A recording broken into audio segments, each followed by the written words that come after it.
On s'envolait très haut. Par moments, ça faisait la folie des grandeurs. Les journées n'avaient plus de rythme normal. Il n'y avait plus de samedi, plus de dimanche, plus de lundi. Tout ce que je faisais était lié à l'obsession de me faire une ligne.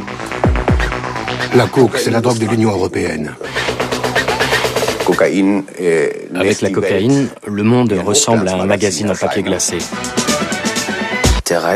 Quand j'étais sous cocaïne, je me sentais intouchable. Et c'est ça qui me donnait envie d'en reprendre.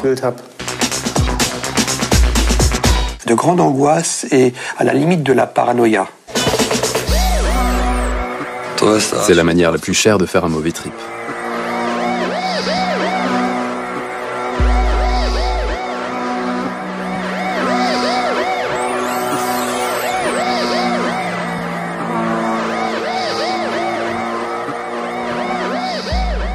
On peut dire que la cocaïne est une drogue qui colle parfaitement à la société actuelle.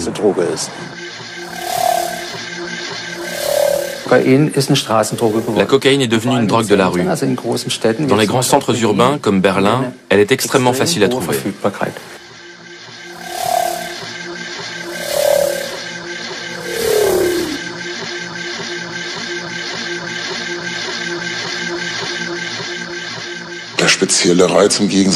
Contrairement à d'autres drogues, le plaisir de consommer de la cocaïne est d'abord abstrait. Il y a l'interdit qu'on transgresse, il y a la difficulté à en trouver, et puis la cocaïne a un côté un peu élitiste. Quand on regarde les images de la Berlinale, on se demande ce qui se passerait si la cocaïne disparaissait d'un seul coup. À quoi cela ressemblerait?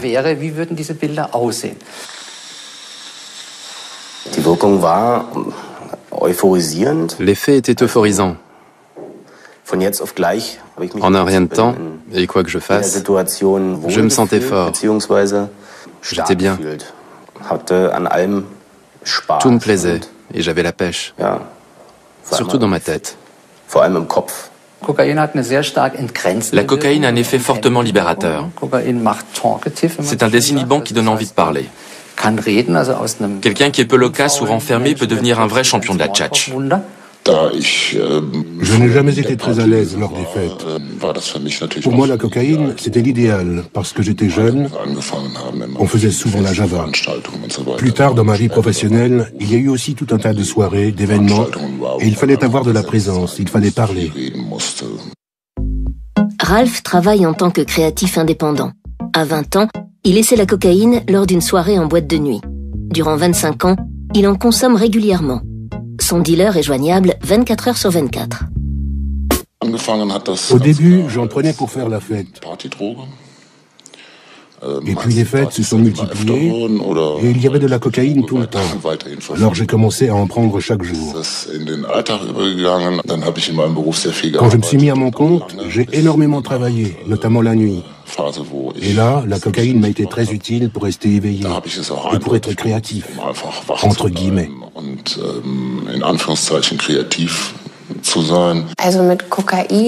La première fois que j'ai touché à la cocaïne, j'avais 15 ou 16 ans.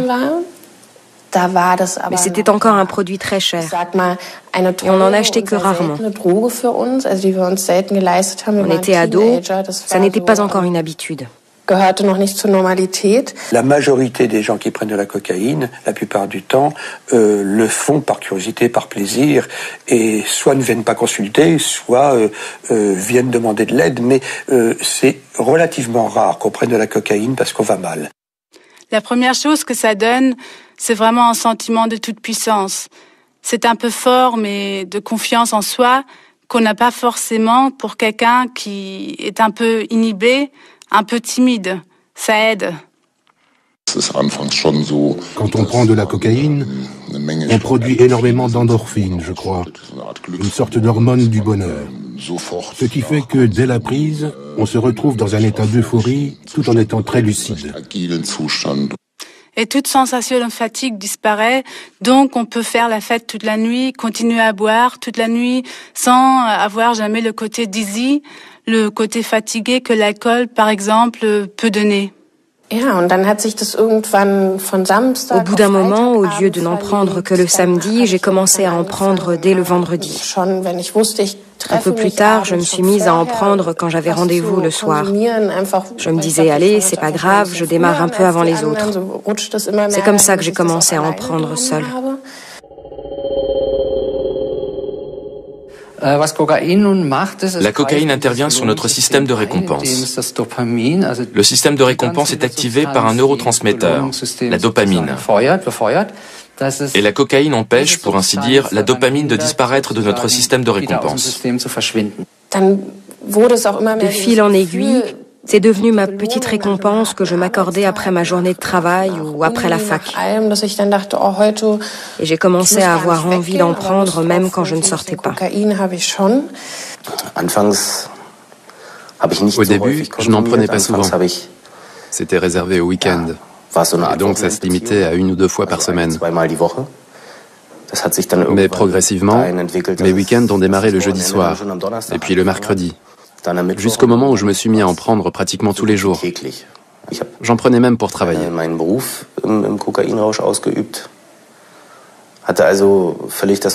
Je ne savais même plus ce que c'était de ne pas être sous l'effet de la cocaïne. En 1859, les premières feuilles de coca arrivent en Allemagne par le port de Hambourg.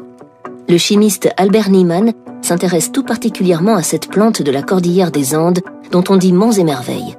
En 1860, il est le premier à en isoler les alcaloïdes. Wolf Kemper est enseignant en sociologie à l'université de Lüneburg dans le nord de l'Allemagne. Il travaille sur l'histoire de la cocaïne. Pendant 10 ans, il a étudié le comportement des consommateurs de cocaïne. Les cocaïnomanes ont l'impression de faire partie d'une certaine élite parmi les consommateurs de drogue. Le plus souvent, ils ne se considèrent pas comme des drogués, mais comme des gens qui utilisent une substance psychotrope pour leur plaisir ou pour stimuler leur créativité.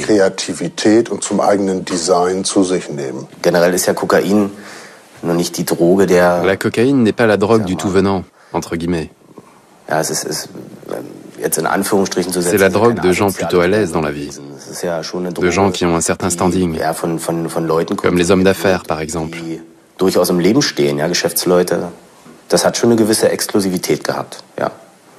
gens que je connais qui prennent de la cocaïne ne sont pas forcément des junkies qui vont prendre de l'héroïne. La cocaïne, en tout cas dans les milieux que je fréquente, c'est une drogue de fête. Ils n'ont pas vraiment le sentiment de commettre un délit ou de faire partie de la catégorie de ceux qu'on appelle les drogués. Pour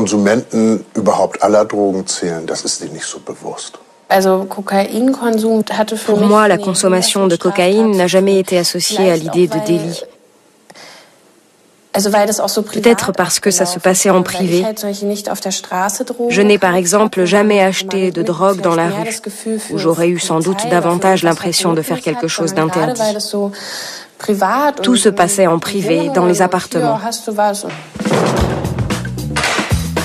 Ces dernières années, la consommation a fortement augmenté. La cocaïne, longtemps considérée comme une drogue chic réservée aux nantis, est aujourd'hui beaucoup moins chère. Elle est devenue un produit courant à usage quotidien.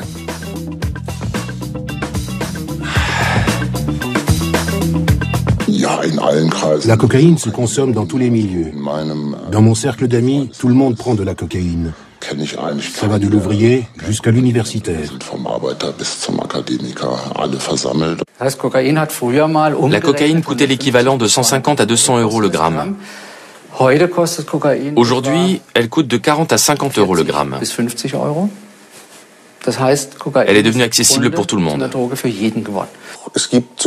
Aujourd'hui, la cocaïne est aussi bien consommée par des gens très riches, comme autrefois, que par des gens très pauvres, qui bénéficient d'allocations sociales. Il semble que les catégories les plus pauvres de la population soient la nouvelle cible du marché de la cocaïne. Dans notre centre, nous voyons passer différentes catégories sociales qui consomment de la cocaïne. Et c'est assez fluctuant, sans qu'on sache très bien pourquoi. En ce moment, par exemple, parmi nos patients, nous avons beaucoup de cuisiniers et beaucoup de coiffeurs. aussi bien des hommes que des femmes. Nous avons également beaucoup d'enseignants. Au début, Patrick prenait de la cocaïne pour faire la fête, pour s'amuser et pour se sentir bien.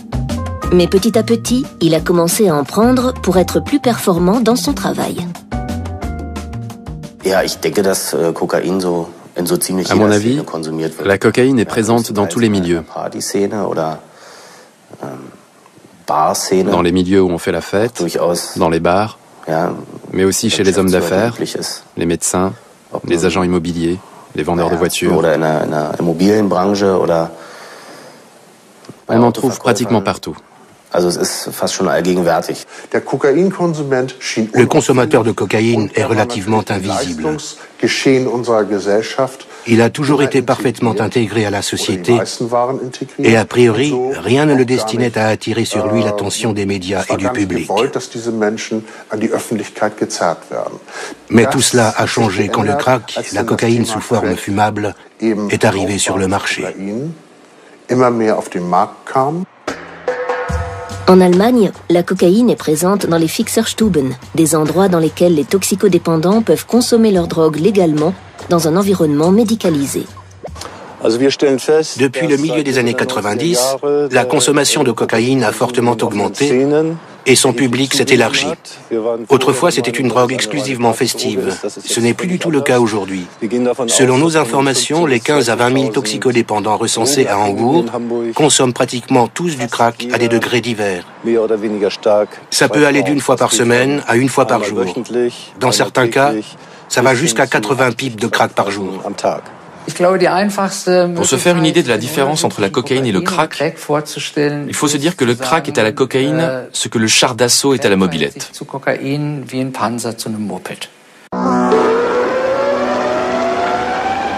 Le crack est de la cocaïne chimiquement transformée en cristaux destinés à être fumés.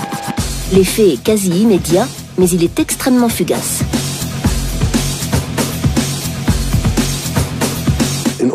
La plupart des gens que nous voyons passer sont polytoxicomanes. Souvent, les gens qui fument du crack prennent également de l'héroïne ou du barbiturique et des benzodiazépines pour redescendre de leur trip à la cocaïne. Ce qui fait que nous avons affaire à une polytoxicomanie très marquée, avec un public de toxicodépendants très varié et souvent très pauvre. Dans notre centre de thérapie, nous constatons que la cocaïne touche aujourd'hui toutes les couches de la population. Elle ne se limite plus à des groupes bien déterminés. C'est devenu une drogue de la rue. L'usage de la cocaïne a connu une première vague dans les années 80. Dans le milieu de la musique, la poudre blanche était particulièrement répandue. Mais elle était encore un produit de luxe. Dans son autobiographie « Hart wie Marmelade », dur comme de la confiture, Kai Hawaii, le chanteur du groupe Extra Bright, retrace l'atmosphère de cette époque marquée par l'émergence de la cocaïne. Und ich beschloss endgültig, der unheiligen Gier nach dem Stoff einen eigenen Songtext zu widmen. Kokain war eine ziemlich nüchterne und sarkastische Bestandsaufnahme geworden, die in der Zeile gipfelte: Ich will mehr, meine Heimat ist das Meer. Die Nummer beruhte auf eigener Erfahrung. Du kannst sie sehen!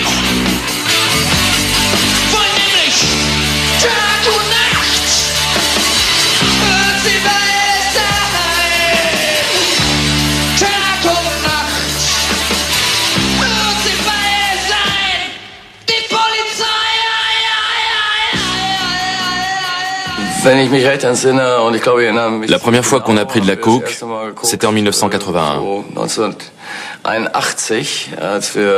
C'était l'époque où on a commencé à tourner à travers toute l'Allemagne. Nous étions dans un club à Berlin, on avait rempli la salle et le concert avait été super. Et après, fameuse drogue si smart et si chère.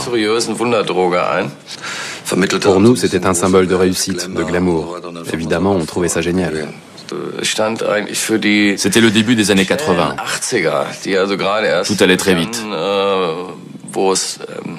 La tendance n'était plus à la rêverie planante. ni à l'élargissement de la conscience ou au voyage intérieur psychédélique. La tendance était à l'affirmation de soi. Il fallait booster son ego. Et de ce point de vue-là, la cocaïne collait parfaitement avec ces années-là. Ça a été une phase. Quoi qu'on fasse, où qu'on aille, la coke était toujours présente. Ça faisait partie d'un tout. On trouvait ça très classe. C'était une attitude. Il y a eu des moments super. Après les concerts, on se faisait une ligne et ça y allait. Génial, on est les plus grands, blablabla. Ça avait pour effet de démultiplier l'estime qu'on avait de soi-même et d'intensifier la perception des choses.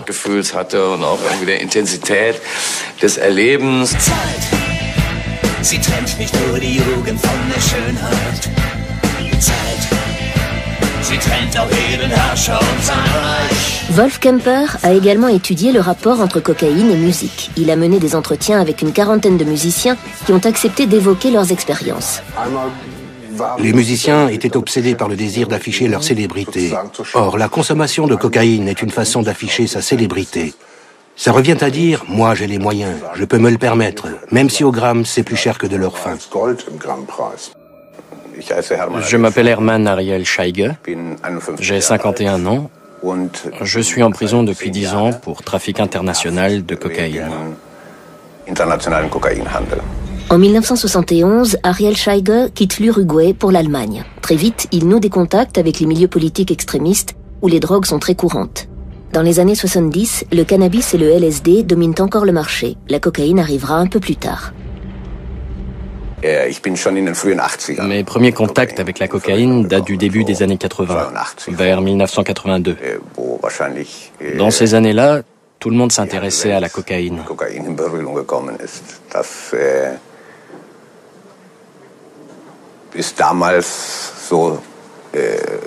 C'était la mode absolue, surtout durant la première moitié des années 80. C'était l'époque du disco, des fêtes à tout casser, des costumes scintillants, des soirées événements. Et au cours de ces soirées, les consommateurs de cocaïne adoraient se donner en spectacle.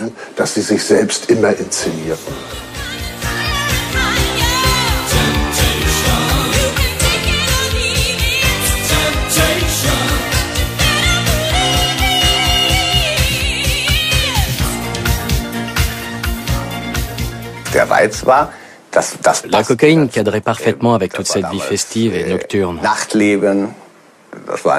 Le disco était au top, et la cocaïne, c'était pour ainsi dire la cerise sur le gâteau. Socialement, c'était quasiment devenu un must. Parmi mes clients, j'avais un homme politique, des courtiers en bourse, des yuppies, des publicitaires, etc. Plein de gens comme ça. Et puis il y avait aussi tout un tas de gens issus de familles très riches.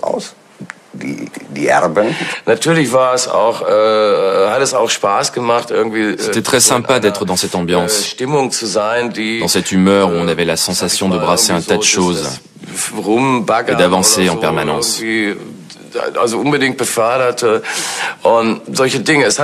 On avait l'impression de faire partie d'une caste de privilégiés, de connaître des secrets que les autres ne connaissaient pas. Tout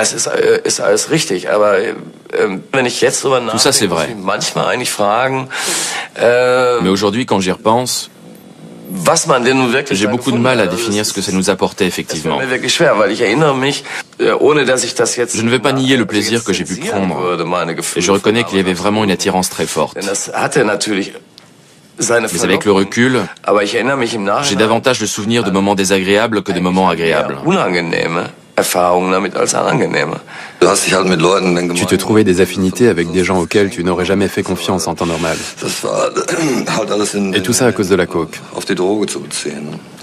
Il n'y avait rien de vrai ni d'authentique. C'était juste de l'esbrouf. Et le plus souvent, ça se passait dans des conditions assez peu reluisantes. On se retrouvait dans des toilettes sordides, à se faire des lignes sur les lunettes de chiottes dégueulasses. Mais on s'en fichait. Tout était merveilleux. Et c'était reparti pour un tour.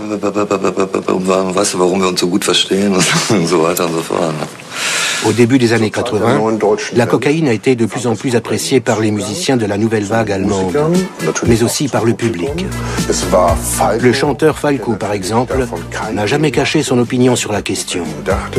Quand il chante « C'est la neige sur laquelle nous dévalons tous la pente », c'est quand même assez explicite. Petit à petit, la cocaïne a gagné ses lettres de noblesse dans le milieu de la musique et par répercussion auprès des auditeurs. En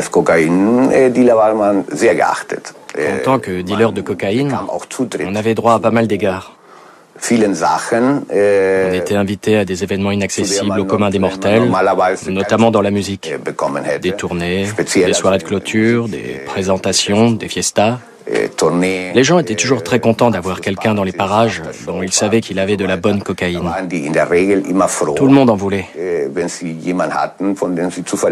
quand tu donnais une soirée, tu savais parfaitement qu'à un moment ou un autre, tout le monde allait vouloir de la coke.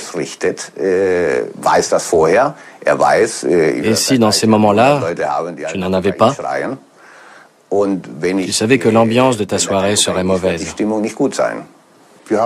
Au cours de notre étude, nous avons eu plusieurs entretiens avec des dealers.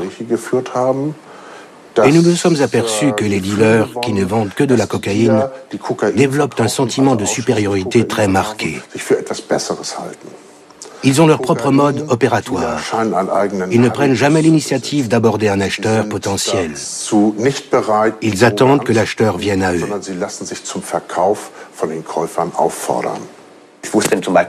Pendant de nombreuses années, un tas de gens savaient que je dealais de la cocaïne. Et personne ne m'a jamais dénoncé ou balancé à la police. Mais je n'ai vendu que des drogues que je consommais moi-même et en quantité importante. Ariel, qui est sud-américain, ne tarde pas à contacter un baron de la cocaïne avec lequel il négocie des livraisons régulières. Pour lui, c'est l'occasion de gagner beaucoup d'argent, mais c'est aussi une manière de rester en dehors de la loi. Par sa mère, Ariel est originaire d'une famille d'anarchistes. L'aspect aventureux de la chose a joué un grand rôle.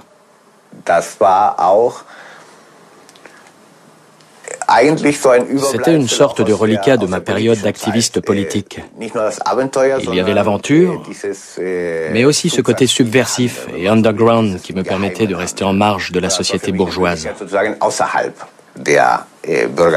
C'est comme ça que j'ai commencé.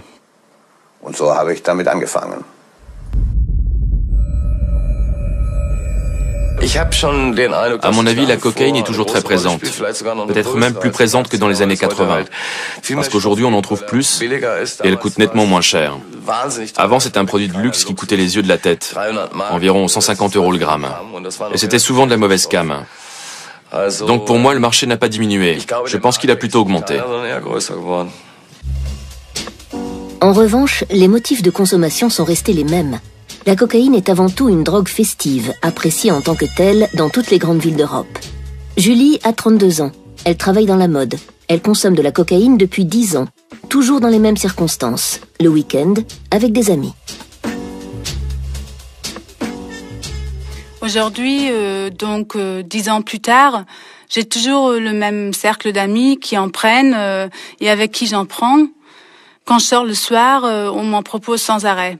Je remarque que quand je vais dans des soirées à Paris, il y a la queue aux toilettes. Il y a des gens qui entrent dans les toilettes 2 par 2 pour prendre de la coke.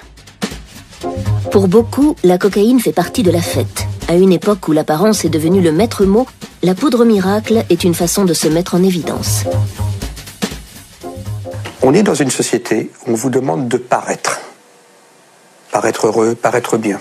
Et la cocaïne est typiquement la drogue du paraître. Francis Curté est psychiatre. Il travaille dans un hôpital parisien au contact de SDF et de toxicodépendants. En plus de 30 ans d'activité, il a accumulé une longue expérience dans la prise en charge et le suivi psychologique des drogués. il connaît l'importance de la prévention. Il est évident que la cocaïne, avec sa capacité à donner de l'énergie quand on n'en a plus, à vous permettre de gommer la fatigue, de faire comme si tout allait bien, et de faire paraître heureux même qu'on ne l'est pas tellement, c'est effectivement la potion magique de notre société. On devient une autre personne, on devient beaucoup plus fort, beaucoup plus cool, beaucoup plus à l'aise. C'est la potion magique d'une société de performance.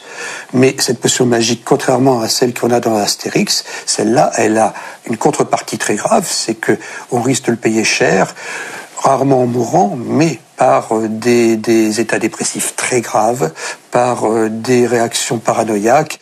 Et je pense qu'on peut devenir très facilement accro. Donc, à partir du moment où on arrive en soirée et on se dit qu'il manque quelque chose, qu'on serait mieux si on pouvait prendre une ligne, on commence quelque part à toucher à la dépendance. Il y a ceux qui prennent de la drogue par plaisir, par convivialité, par pression du groupe, pour faire comme les autres, par expérience, par curiosité. Ceux-là, il est difficile de les appeler toxicomanes. Ce sont des simples usagers de drogue. Moyennant quoi, selon les produits qu'ils prennent et la cadence à laquelle ils en prennent, ils peuvent des fois avoir de véritables problèmes. Et même quelqu'un qui prend la cocaïne uniquement par plaisir, s'il en prend régulièrement, peut avoir des problèmes, donc il faudra peut-être l'aider. De par ses multiples expériences thérapeutiques, Francis Curté sait que les usagers les plus menacés sont ceux qui utilisent la cocaïne pour faire face à leurs problèmes personnels. Parce que lorsque quelqu'un, par exemple, ne va pas bien, prend un produit, et que le temps du produit, il s'aperçoit que les problèmes qu'il avait, l'angoisse, le désespoir, le mal de vivre, disparaît le temps du produit, et que, par contre, ça réapparaît quand le produit cesse son effet, eh ben, il est tenté forcément de reprendre le plus souvent possible pour se remettre le plus souvent possible dans cet état où, finalement, il est enfin en dehors de ses problèmes. Et donc, va se créer à ce moment-là une habitude de prendre le produit, une accoutumance. La même dose ne faisant plus le même effet, il est obligé d'augmenter les doses et il va finir par en prendre presque quotidiennement ou quasi quotidiennement ou même plusieurs fois par jour et il va finir par vivre pour et dans la drogue. Et il y a donc cette conduite de fuite qui s'associe à une démesure. Il y a 5 ans, Andreas Niedrig est au sommet de sa carrière de triathlète. C'est le moment qu'il choisit pour faire son coming out, notamment pour devancer d'éventuelles révélations de la presse sur son passé. Il publie un livre intitulé « Du camé à l'Ironman », une confession sans détour sur sa vie de drogué. J'ai commencé à prendre de la coke à l'âge de 15 ans. Bien sûr, je n'en prenais pas tous les jours parce que je n'avais pas les moyens. Vers 17 ans, ça s'est nettement amplifié. Je me suis engagé dans l'armée et j'ai eu une solde, ce qui représentait pas mal d'argent par rapport à mes moyens de l'époque. C'est là que j'ai été amené à fréquenter des gens qui consommaient couramment de la coke et très vite j'ai compris qu'en devenant vendeur, je pourrais financer ma propre consommation. Pendant tout le temps où j'ai été soldat, je ne dormais que 2 à 3 heures par nuit et je restais éveillé grâce à la cocaïne. Je consommais mes 2 à 3 grammes par jour. Dans son livre, il écrit « J'aimais la poudre blanche, mais au lieu de m'aimer en retour, elle tuait les sentiments que j'avais pour d'autres personnes. Elle prit possession de moi, exigeant que je ne me consacre qu'à elle. La cocaïne asphyxie ton amour pour autrui. Elle ne laisse aucune place à d'autres sentiments. » La première fois qu'on consomme de la cocaïne, la sensation qu'on ressent se produit dans la tête. On se sent comme une cocotte minute susceptible d'exploser à tout instant et de générer une sensation de bien-être extraordinaire. Sauf que cette sensation n'arrive pas. On a l'impression que ça va exploser, que l'explosion va être géniale, mais ça n'explose pas. Mais comme tu crois que tu es à 2 doigts de l'explosion, tu as envie de te refaire une ligne tout de suite pour y arriver. À chaque ligne, l'envie devient plus pressante. C'est de plus en plus génial. Mais comme il ne se passe rien, tu restes tout le temps dans le désir. Persuadé qu'à la prochaine ligne, ça va exploser, mais ça n'explose pas. Après le cannabis et la cocaïne, Andreas touche à l'héroïne.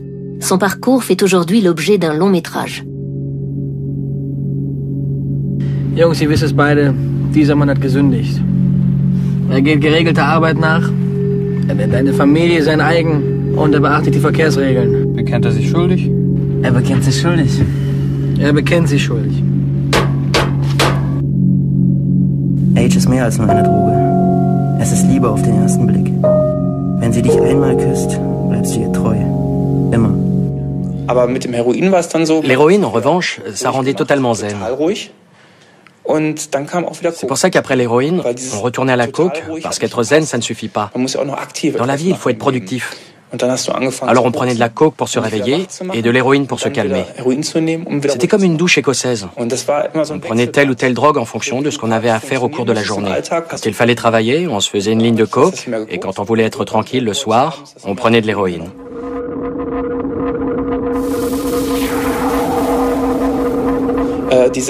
Avec la consommation, toutes les limites qu'on s'impose habituellement tombent. La peur disparaît. On ne se préoccupe absolument plus des conséquences de ce qu'on fait. C'est ce qui procure cette grande sensation de liberté. Mais ce n'est pas la vraie liberté.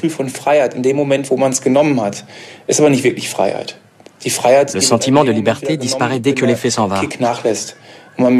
Alors on se rend compte que tout ça n'est pas authentique. Que la sensation est uniquement le fait du produit que tu viens de sniffer. Et ça te déprime complètement. Parce que tu te rends compte que non seulement ta vie n'avance pas, mais qu'en plus tout est en train de partir en vrille.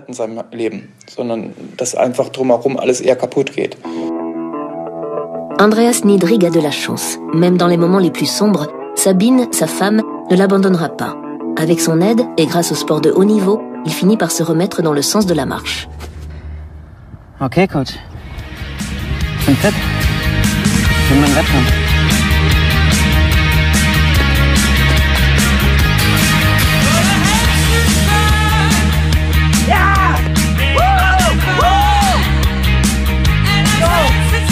Andreas Niedrig suivra également une thérapie, une décision salvatrice qui lui permet d'ouvrir les yeux sur son passé et de comprendre les raisons profondes de son addiction. À Berlin, le centre de désintoxication Kokon propose des programmes de thérapie de jour.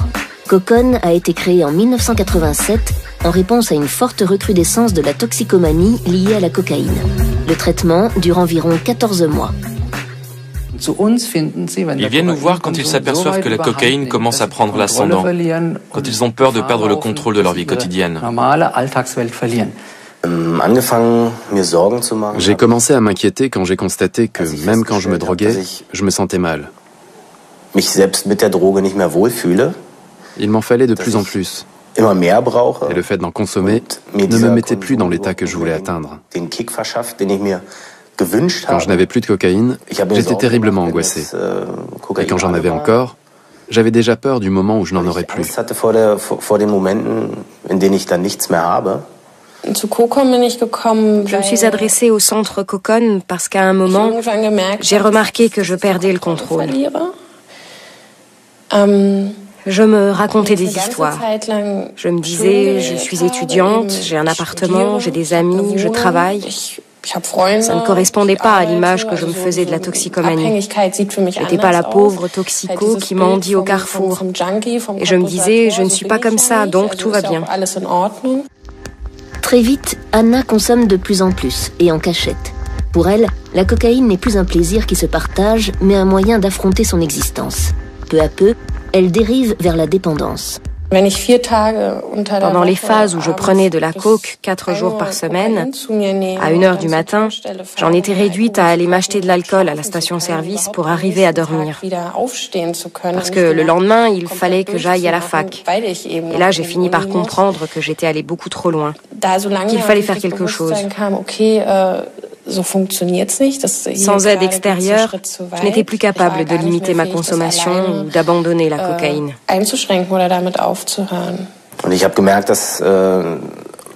Ma vie professionnelle en a beaucoup souffert. Je n'assurais plus du tout.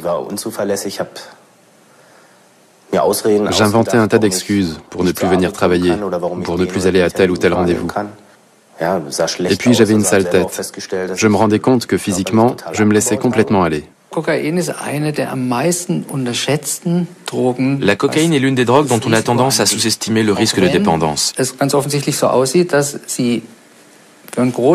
Les usagers ont l'impression qu'ils contrôlent la situation.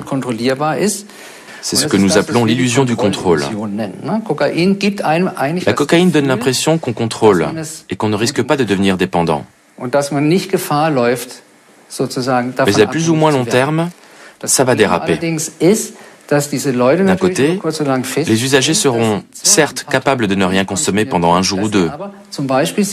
Mais d'un autre côté, les soirs où ils vont se dire « Allez, aujourd'hui je me contente juste d'un demi-gramme », ils vont rappeler leur dealer ou ils vont ressortir de chez eux pour aller acheter un demi-gramme supplémentaire. Au bout d'un moment, la dynamique inhérente à la substance, à savoir cette envie qu'elle suscite, ne leur laissera plus de répit. À partir d'un moment, on ne consomme plus en société. Je ne me sentais plus bien quand j'étais avec des gens et sous cocaïne.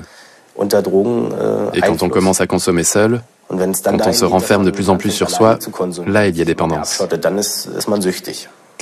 Pendant longtemps, on a pensé que la dépendance se définissait par l'apparition de signes révélateurs d'un manque. La cocaïne nous a appris que ce n'est pas exact. Dans de nombreux cas, la consommation de cocaïne est plutôt épisodique. Pour moi, la dépendance s'est manifestée par le fait que j'étais incapable de penser à autre chose qu'à la cocaïne, à la manière de m'en procurer, au moment où j'allais pouvoir en prendre, et aux sensations que j'associais à la consommation. Cette impression de planer, d'être intouchable, et aussi ce sentiment d'être important. L'objectif prioritaire de Cocon est le traitement de l'addiction. Pourtant, quand la cocaïne sert à fuir la réalité, la dépendance n'est que le symptôme d'un mal plus profond. Pour le psychiatre Francis Curté, il faut alors une thérapie plus poussée pour sortir le patient du cercle vicieux. Mais pour qu'il quitte le produit, il faut impérativement qu'il puisse régler les problèmes qu'il voulait fuir. Ce qui suppose qu'il les exprime, qu'il ose en parler. Ce qui est extrêmement difficile parce que justement, il a préféré jusqu'à présent se droguer plutôt que d'aborder ses problèmes, sans doute parce que ça lui fait à la fois trop peur et trop mal. Tu ne t'en sortiras que par toi-même, mais pas tout seul. C'est la devise de Cocon. Une fois qu'on a cédé à la tentation, difficile de faire marche arrière. D'après mon expérience et tout ce que j'entends dire, il semblerait que la cocaïne soit une drogue qui génère une addiction très forte. Ce n'est pas une dépendance physique au sens strict.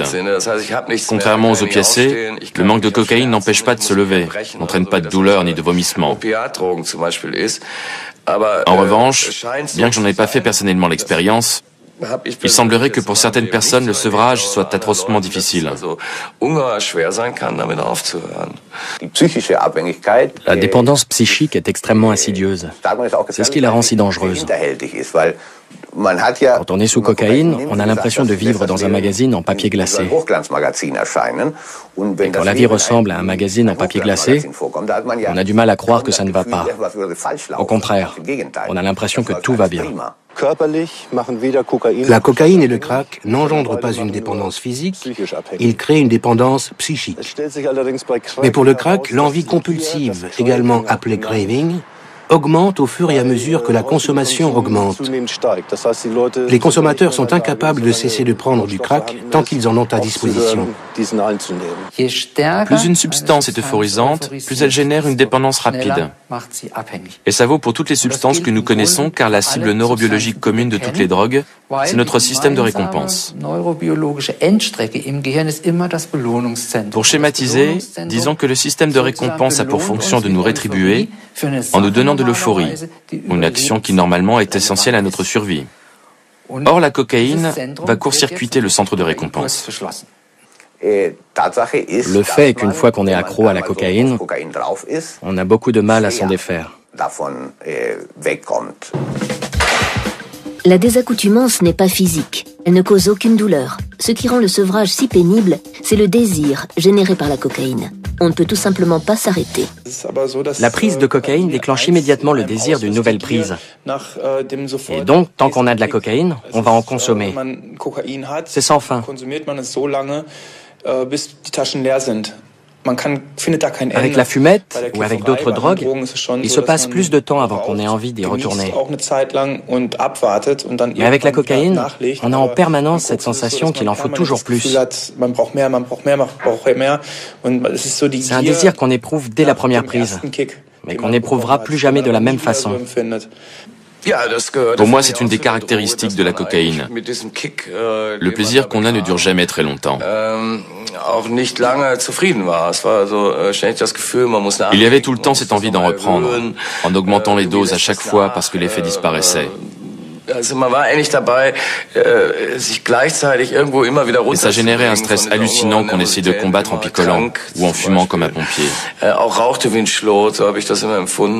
On était dans une sorte de boulimie frénétique d'ingurgitation. On se faisait une ou deux lignes, et au bout d'une demi-heure, on avait déjà envie de se faire la suivante. Sinon, tout ce qui se passait autour n'était plus marrant. Et tout ça dans des intervalles de plus en plus réduits. C'est assez caractéristique. Le désir de cocaïne est fort. Mais combien y a-t-il effectivement de cocaïne dans une dose? Quelle est la nature réelle du produit qu'on absorbe? Avec un peu d'humour, on pourrait dire que la cocaïne qu'on trouve aujourd'hui dans la rue est légale à 99%. Elle est coupée avec tout un tas de produits. Certains sont actifs, comme les antalgiques, et certains sont inactifs, comme le glucose, le lait en poudre ou le fructose. Tous ces produits sont ajoutés à la cocaïne dans le but de maximiser les bénéfices. On utilise aussi le verre broyé, car c'est une matière très lourde et indécelable à l'œil nu. Ensuite, il peut y avoir de la farine, de la lessive en poudre. On utilise aussi beaucoup de speed, parce que c'est bon marché. Le speed ne coûte que 10 € le gramme. En plus, ça a le même goût et ça anesthésie un petit peu. Normalement, quand on goûte de la cocaïne, on en met un petit peu sur la langue et on regarde si c'est amer et si ça anesthésie légèrement la langue ou le palais. Et à ce niveau-là, le speed a un peu les mêmes propriétés. De nos jours, ce qu'on trouve dans la rue, ce sont souvent les mélanges faits par les dealers à partir de divers comprimés réduits en poudre et ajoutés à la cocaïne. L'essentiel, c'est que la poudre soit blanche.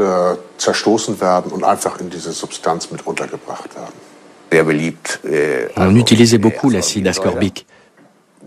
Mais c'était risqué car c'est un produit qui prend très vite l'humidité et ça pouvait facilement vous saloper votre coke. On utilisait aussi de l'aspirine ou même le crépi des murs.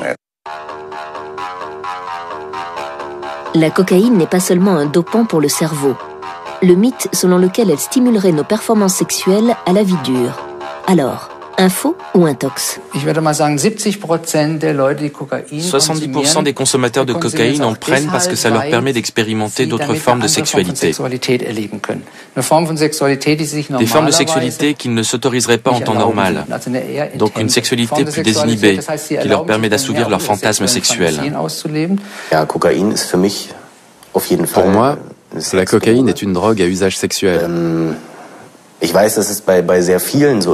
Elle donne souvent un sentiment de puissance. On se sent séduisant et viril.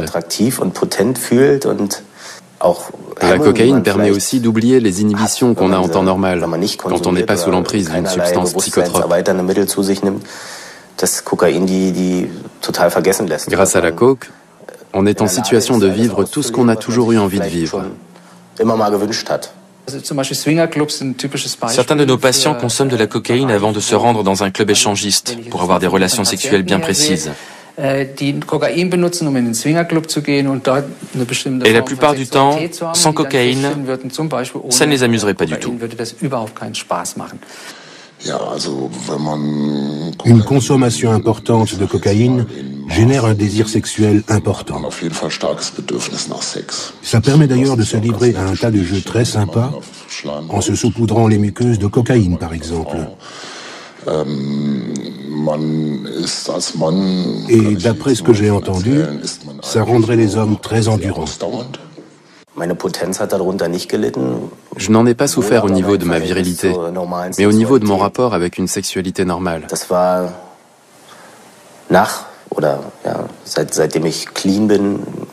Quand j'ai commencé à être clean, la sexualité sans cocaïne m'a posé problème. Parce que dans mon esprit, la coke était encore très associée au sexe.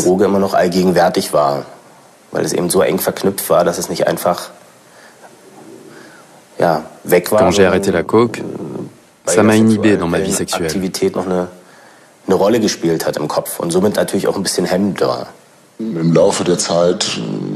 Au fil du temps, une forme d'impuissance apparaît. On n'est plus capable d'atteindre l'orgasme. On a l'impression qu'on va exploser de désir, mais la satisfaction n'arrive pas. Il y a une certaine différence entre le cinéma qu'on se fait dans la tête, les fantasmes sexuels, et ce qu'on est physiquement capable de faire dans la réalité. Pour le dire de manière un peu directe, on est content quand on est encore capable d'avoir une érection.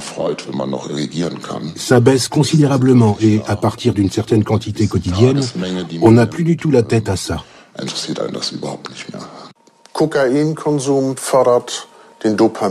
La consommation de cocaïne stimule notre production de dopamine et de sérotonine, qui est étroitement liée à notre sexualité.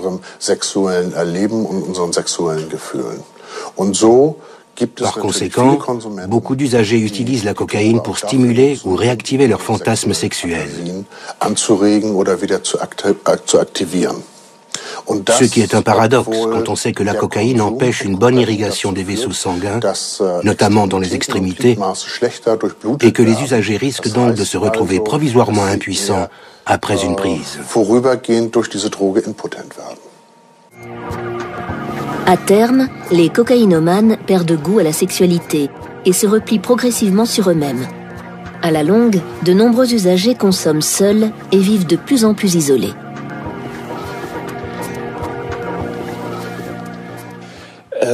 Humainement, je n'avais plus aucune relation digne de ce nom. Ma relation la plus intense, c'était la cocaïne. Quand on est accro, on n'est absolument plus en mesure d'avoir de vraies relations. D'autant que le besoin d'affection ou de sexualité disparaît complètement. La seule chose qui m'intéressait, c'était de trouver de la thune pour pouvoir acheter de la coke. Pendant le temps où je consommais, les rapports avec mes proches se sont considérablement modifiés. Je ne faisais plus que mes trucs. Je ne m'intéressais plus du tout aux autres, à leurs idées, leurs sentiments ou leurs préoccupations.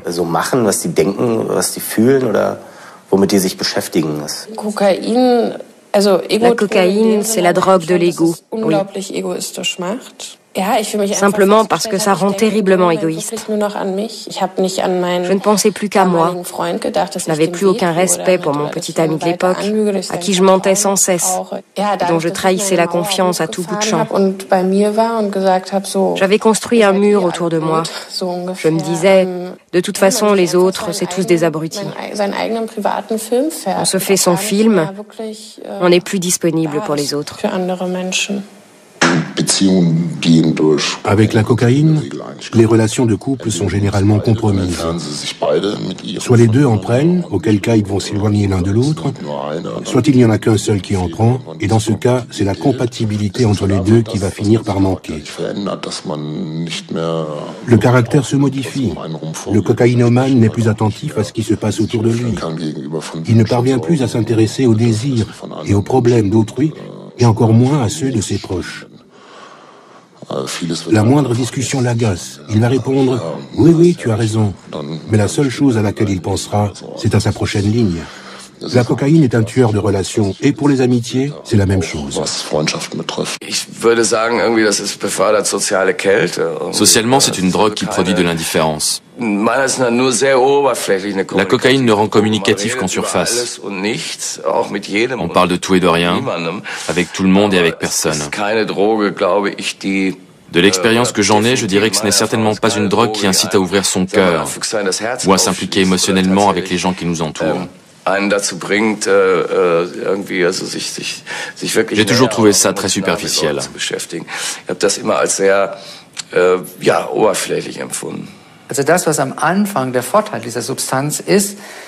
Les avantages initiaux de cette substance, à savoir une grande disponibilité au niveau social, se transforment au fil des années en leur contraire, en une tendance au repli sur soi et en une incapacité quasi chronique à avoir des contacts ou à interagir avec d'autres personnes. La cocaïne, drogue de l'ego, accapare le consommateur, désormais incapable de s'intéresser à autre chose. Avec le temps, la personnalité se modifie. Les changements, vous les percevez au bout d'un moment, quand des amis proches, des gens qui vous connaissent bien et qui vous voient évoluer, vous disent « Tu n'écoutes plus ce qu'on te dit, tu vis dans ta bulle ». Et dans des moments de lucidité, on se rend compte qu'ils ont raison. Le caractère et le psychisme changent. Ce que nous n'avons pas encore évoqué, c'est que la cocaïne stimule énormément l'amour-propre. Parfois, ça vire à la mégalomanie. Les principales modifications de la personnalité par la cocaïne partent dans cette direction. À force de mégalomanie latente, on devient catégorique, on refuse les compromis. Et quand les choses ne se passent pas comme on voudrait, on devient facilement irritable.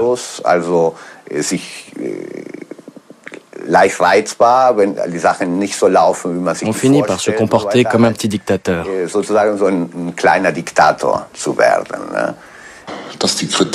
Plus la consommation augmente, plus l'aptitude à l'autocritique ou à accepter la critique d'autrui diminue. On développe une tendance à repousser la faute sur les autres. Et je connais quelques cas de personnes qui, à force de prendre de la cocaïne, sont devenues extrêmement désagréables. Sur le long terme, l'usage de la cocaïne entraîne une détérioration importante de la cloison nasale et de la dentition. Mais tout cela n'est rien au regard d'autres conséquences nettement plus radicales. Certaines personnes sont allergiques à la cocaïne. Chez un néophyte, une première prise est susceptible de causer un arrêt respiratoire qui peut entraîner la mort si on n'intervient pas dans les 10 minutes qui suivent.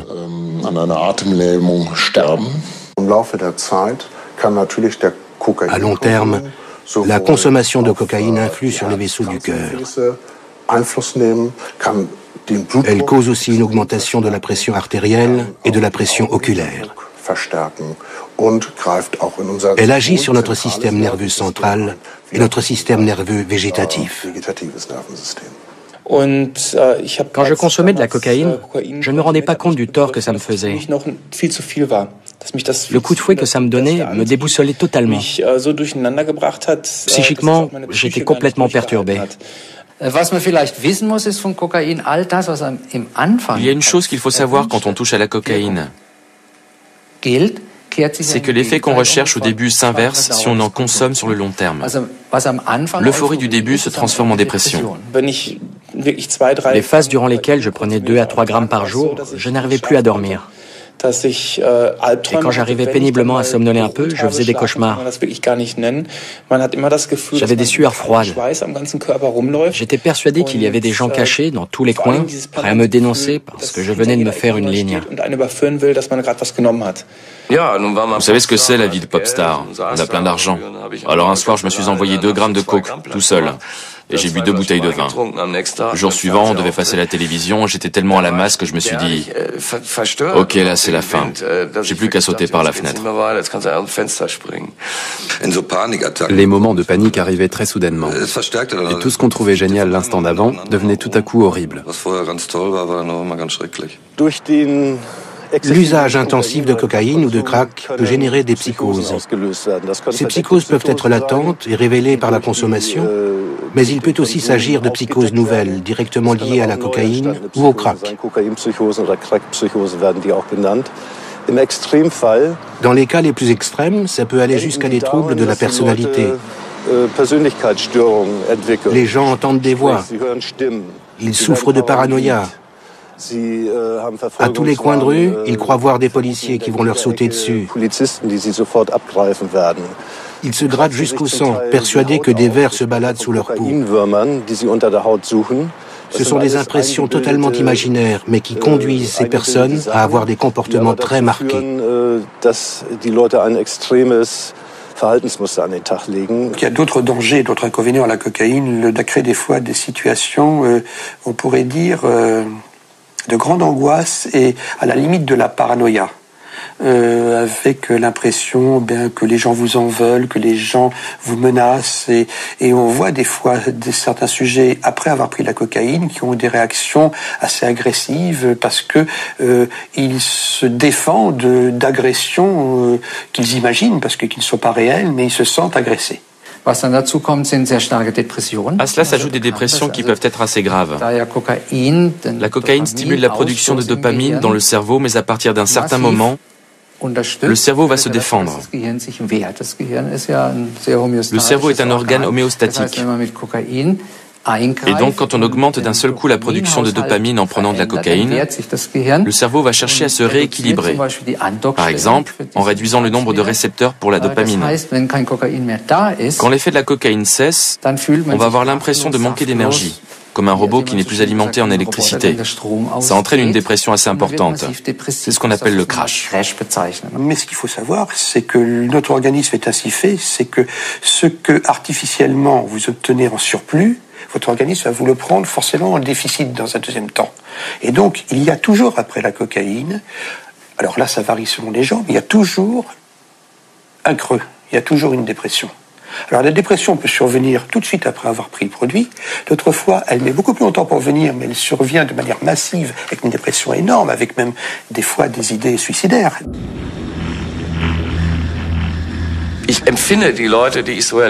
Les gens qui sniffent de la coke ne me donnent pas l'impression d'être particulièrement heureux ou équilibrés.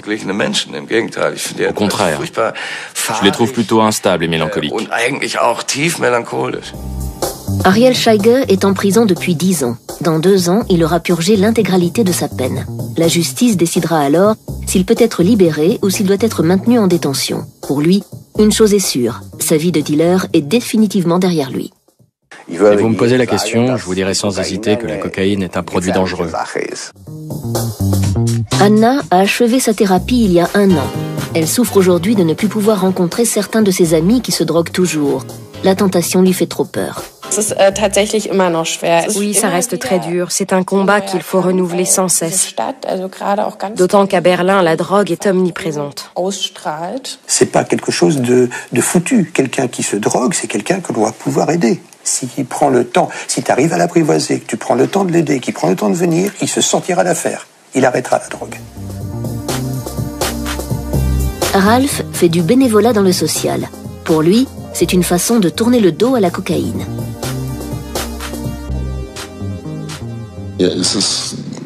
Je sais aujourd'hui que je me suis mis en situation de danger bien plus que je n'ai jamais voulu l'admettre. Mais en attendant, je suis toujours là. Et je peux affirmer que je suis clean depuis 1 an et demi. Outre le fait qu'on jette son argent par la fenêtre, ce qui n'est tout de même pas rien, il y a aussi l'idée qu'en consommant de la cocaïne, on soutient toute une chaîne de criminalité à base d'influence politique, du trafic d'armes, etc. Andreas Niedrig continue son entraînement intensif. Il participe activement à des actions de prévention contre les risques d'addiction. Il informe les jeunes dans les écoles et les clubs de sport. Le vilain dealer qui guette votre enfant au coin de la rue pour en faire un toxico, ça n'existe pas. Ce qui existe, c'est l'enfant fragile qui va dire « Ok, je vais essayer ». Patrick a encore 4 mois de thérapie devant lui. Il continue à exercer son métier. Pendant le traitement, il a fait 2 rechutes. J'ai peur de la cocaïne. J'ai peur de la tentation. Comme on dit, la pire des tentations, c'est la drogue elle-même. Et si j'en avais, là, devant moi, je ne mettrais pas ma main au feu que je n'y toucherais pas. C'est quelque chose qui se travaille et qui s'apprend. Accepter de vivre les choses sans tricher en prenant un produit qui va compliquer les choses. Et en plus, si je dis ça, c'est pas pour faire de la morale, c'est pas pour dire c'est bien ou c'est mal, c'est que ce produit va vous le faire payer très cher.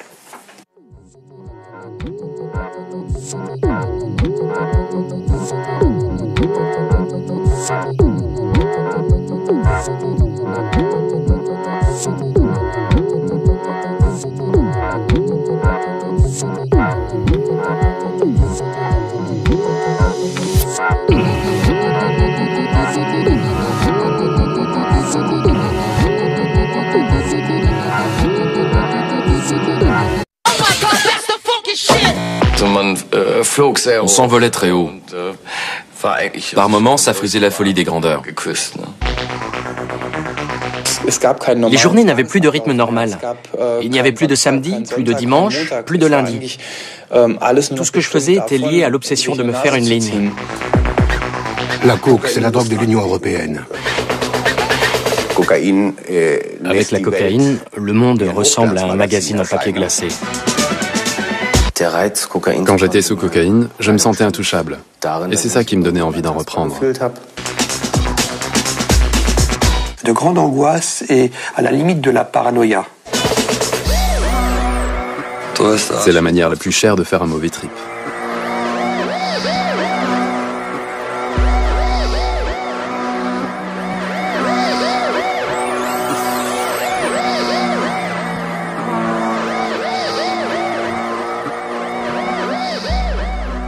On peut dire que la cocaïne est une drogue qui colle parfaitement à la société actuelle.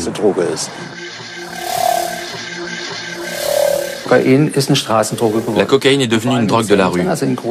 Dans les grands centres urbains comme Berlin, elle est extrêmement facile à trouver.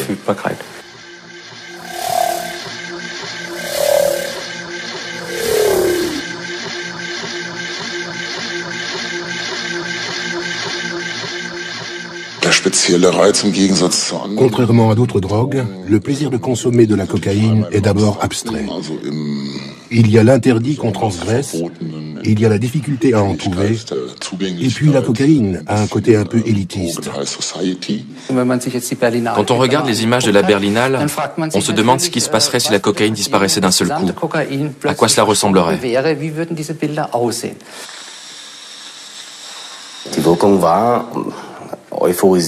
L'effet était euphorisant. En un rien de temps, et quoi que je fasse, je me sentais fort. J'étais bien. Tout me plaisait, et j'avais la pêche. Surtout dans ma tête. La cocaïne a un effet fortement libérateur. C'est un désinhibant qui donne envie de parler. Quelqu'un qui est peu loquace ou renfermé peut devenir un vrai champion de la tchatch. Je n'ai jamais été très à l'aise lors des fêtes. Pour moi, la cocaïne, c'était l'idéal, parce que j'étais jeune, on faisait souvent la java. Plus tard, dans ma vie professionnelle, il y a eu aussi tout un tas de soirées, d'événements, et il fallait avoir de la présence, il fallait parler. Ralph travaille en tant que créatif indépendant. À 20 ans, il essaie la cocaïne lors d'une soirée en boîte de nuit. Durant 25 ans, il en consomme régulièrement.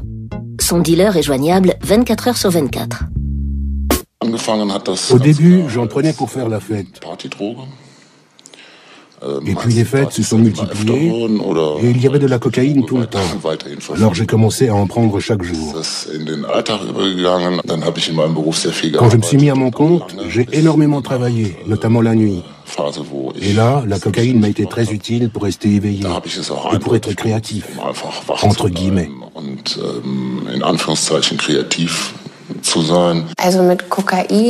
La première fois que j'ai touché à la cocaïne, j'avais 15 ou 16 ans. Mais c'était encore un produit très cher. Et on n'en achetait que rarement. On était ados, ça n'était pas encore une habitude. La majorité des gens qui prennent de la cocaïne, la plupart du temps, le font par curiosité, par plaisir, et soit ne viennent pas consulter, soit viennent demander de l'aide, mais c'est relativement rare qu'on prenne de la cocaïne parce qu'on va mal. La première chose que ça donne, c'est vraiment un sentiment de toute puissance. C'est un peu fort, mais de confiance en soi, qu'on n'a pas forcément pour quelqu'un qui est un peu inhibé, un peu timide. Ça aide. Quand on prend de la cocaïne, On produit énormément d'endorphines, je crois, une sorte d'hormone du bonheur. Ce qui fait que, dès la prise, on se retrouve dans un état d'euphorie tout en étant très lucide. Et toute sensation de fatigue disparaît, donc on peut faire la fête toute la nuit, continuer à boire toute la nuit sans avoir jamais le côté dizzy, le côté fatigué que l'alcool, par exemple, peut donner. Au bout d'un moment, au lieu de n'en prendre que le samedi, j'ai commencé à en prendre dès le vendredi. Un peu plus tard, je me suis mise à en prendre quand j'avais rendez-vous le soir. Je me disais, allez, c'est pas grave, je démarre un peu avant les autres. C'est comme ça que j'ai commencé à en prendre seule. La cocaïne intervient sur notre système de récompense. Le système de récompense est activé par un neurotransmetteur, la dopamine. Et la cocaïne empêche, pour ainsi dire, la dopamine de disparaître de notre système de récompense. De fil en aiguille, c'est devenu ma petite récompense que je m'accordais après ma journée de travail ou après la fac.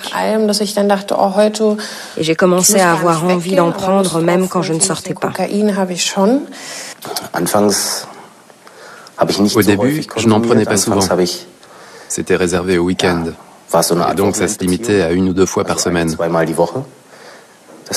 Mais progressivement, mes week-ends ont démarré le jeudi soir, et puis le mercredi, jusqu'au moment où je me suis mis à en prendre pratiquement tous les jours.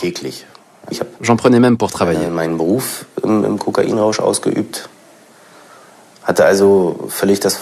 Je ne savais même plus ce que c'était de ne pas être sous l'effet de la cocaïne. En 1859, les premières feuilles de coca arrivent en Allemagne par le port de Hambourg. Le chimiste Albert Niemann s'intéresse tout particulièrement à cette plante de la cordillère des Andes dont on dit monts et merveilles. En 1860, il est le premier à en isoler les alcaloïdes. Wolf Kemper est enseignant en sociologie à l'université de Lüneburg dans le nord de l'Allemagne. Il travaille sur l'histoire de la cocaïne. Pendant 10 ans, il a étudié le comportement des consommateurs de cocaïne.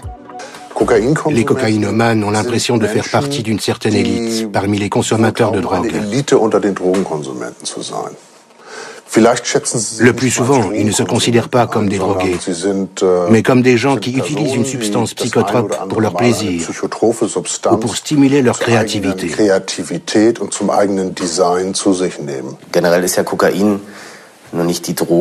La cocaïne n'est pas la drogue du tout venant, entre guillemets. C'est la drogue de gens plutôt à l'aise dans la vie, de gens qui ont un certain standing, comme les hommes d'affaires par exemple.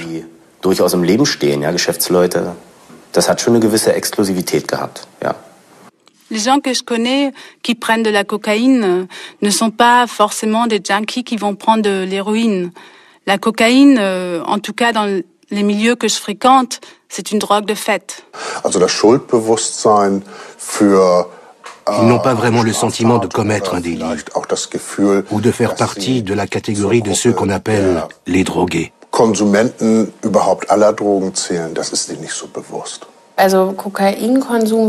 moi, la consommation de cocaïne n'a jamais été associée à l'idée de délit. Peut-être parce que ça se passait en privé. Je n'ai par exemple jamais acheté de drogue dans la rue, où j'aurais eu sans doute davantage l'impression de faire quelque chose d'interdit. Tout se passait en privé, dans les appartements. Ces dernières années, la consommation a fortement augmenté. La cocaïne, longtemps considérée comme une drogue chic réservée aux nantis, est aujourd'hui beaucoup moins chère. Elle est devenue un produit courant à usage quotidien.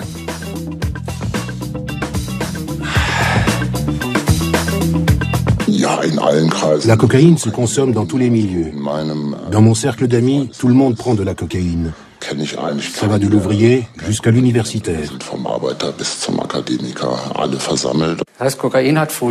La cocaïne coûtait l'équivalent de 150 à 200 euros le gramme.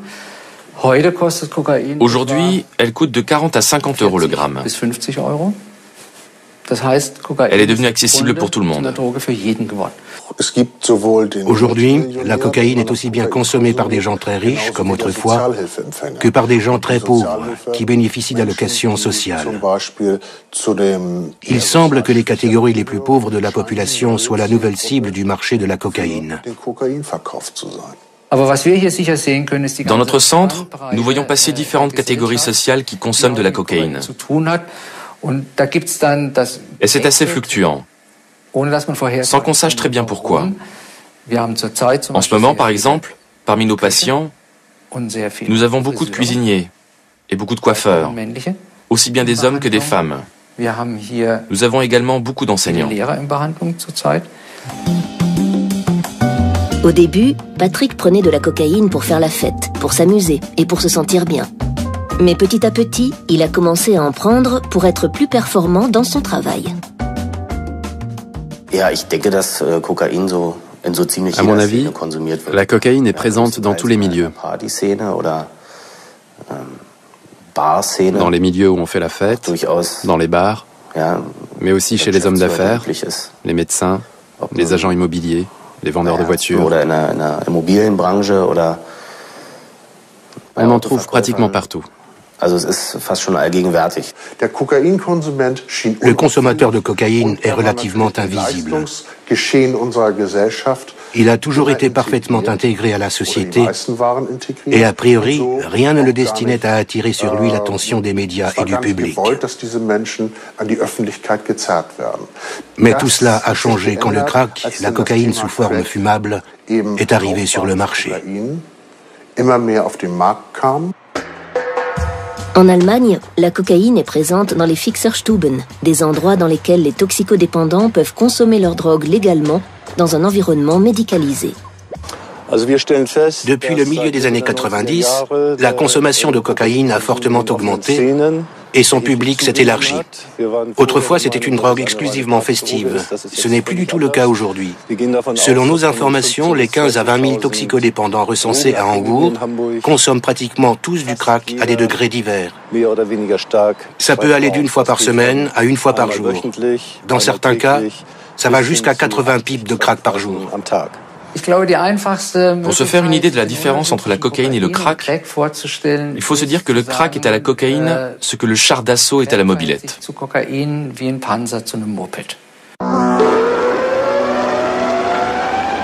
Le crack est de la cocaïne chimiquement transformée en cristaux destinés à être fumés.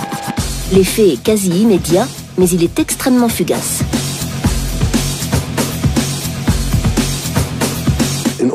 La plupart des gens que nous voyons passer sont polytoxicomanes.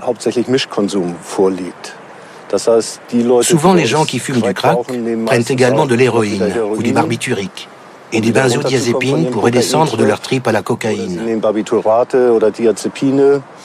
Ce qui fait que nous avons affaire à une polytoxicomanie très marquée, avec un public de toxicodépendants très varié et souvent très pauvre. Dans notre centre de thérapie, nous constatons que la cocaïne touche aujourd'hui toutes les couches de la population. Elle ne se limite plus à des groupes bien déterminés. C'est devenu une drogue de la rue. L'usage de la cocaïne a connu une première vague dans les années 80. Dans le milieu de la musique, la poudre blanche était particulièrement répandue. Mais elle était encore un produit de luxe. Dans son autobiographie « Hart wie Marmelade », dur comme de la confiture, Kai Hawaii, le chanteur du groupe Extra Bright, retrace l'atmosphère de cette époque marquée par l'émergence de la cocaïne. Und ich beschloss endgültig, der unheiligen Gier nach dem Stoff einen eigenen Songtext zu widmen. Kokain war eine ziemlich nüchterne und sarkastische Bestandsaufnahme geworden, die in der Zeile gipfelte: Ich will mehr, meine Heimat ist das Meer. Die Nummer beruhte auf eigener Erfahrung. Du kannst sie sehen!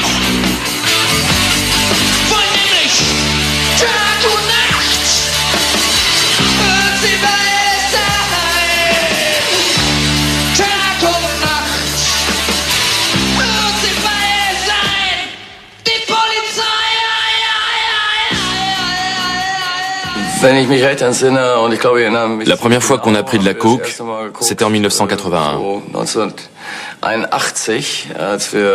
C'était l'époque où on a commencé à tourner à travers toute l'Allemagne. Nous étions dans un club à Berlin, on avait rempli la salle et le concert avait été super.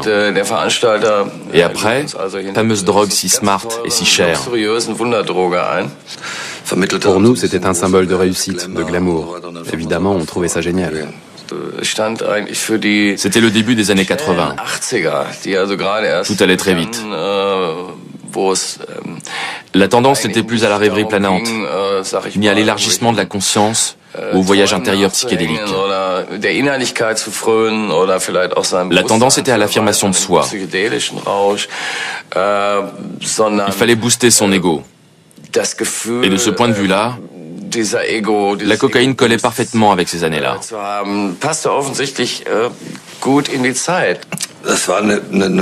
Ça a été une phase. Quoi qu'on fasse, où qu'on aille, la coke était toujours présente. Ça faisait partie d'un tout. On trouvait ça très classe. C'était une attitude. Il y a eu des moments super. Après les concerts, on se faisait une ligne et ça y allait. Génial, on est les plus grands, blablabla. Ça avait pour effet de démultiplier l'estime qu'on avait de soi-même et d'intensifier la perception des choses.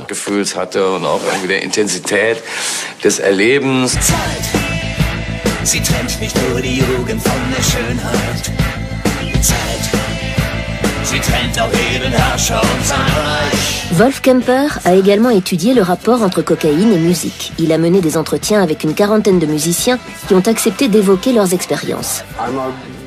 Les musiciens étaient obsédés par le désir d'afficher leur célébrité. Or, la consommation de cocaïne est une façon d'afficher sa célébrité. Ça revient à dire, moi j'ai les moyens, je peux me le permettre, même si au gramme c'est plus cher que de leur faim. Je m'appelle Hermann Ariel Scheige, j'ai 51 ans, je suis en prison depuis 10 ans pour trafic international de cocaïne. En 1971, Ariel Scheige quitte l'Uruguay pour l'Allemagne. Très vite, il noue des contacts avec les milieux politiques extrémistes où les drogues sont très courantes. Dans les années 70, le cannabis et le LSD dominent encore le marché. La cocaïne arrivera un peu plus tard. Mes premiers contacts avec la cocaïne datent du début des années 80, vers 1982. Dans ces années-là, tout le monde s'intéressait à la cocaïne.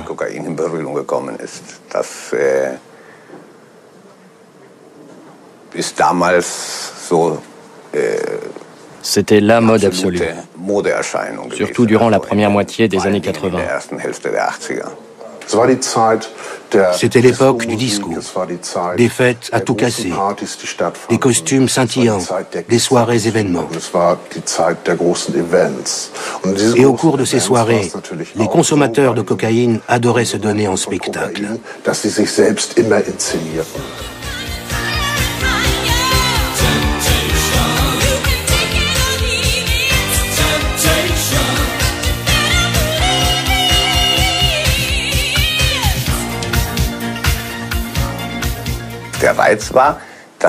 La cocaïne cadrait parfaitement avec toute cette vie festive et nocturne. Le disco était au top, et la cocaïne, c'était pour ainsi dire la cerise sur le gâteau. Socialement, c'était quasiment devenu un must. Parmi mes clients, j'avais un homme politique, des courtiers en bourse, des yuppies, des publicitaires, etc. Plein de gens comme ça. Et puis il y avait aussi tout un tas de gens issus de familles très riches.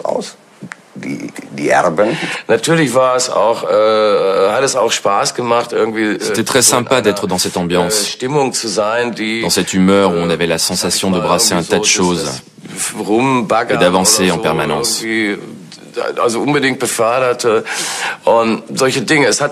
On avait l'impression de faire partie d'une caste de privilégiés, de connaître des secrets que les autres ne connaissaient pas. Tout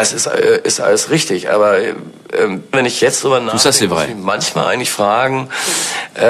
Mais aujourd'hui, quand j'y repense, J'ai beaucoup de mal à définir ce que ça nous apportait effectivement. Je ne vais pas nier le plaisir que j'ai pu prendre, et je reconnais qu'il y avait vraiment une attirance très forte.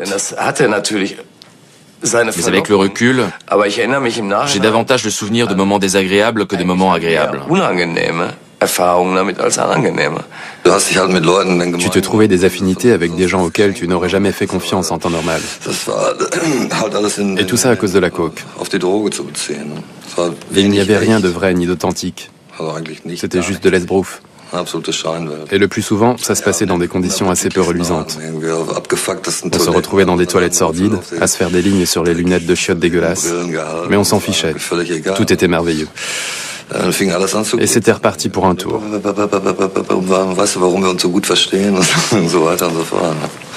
Au début des années 80, la cocaïne a été de plus en plus appréciée par les musiciens de la nouvelle vague allemande, mais aussi par le public. Le chanteur Falco, par exemple, n'a jamais caché son opinion sur la question. Quand il chante,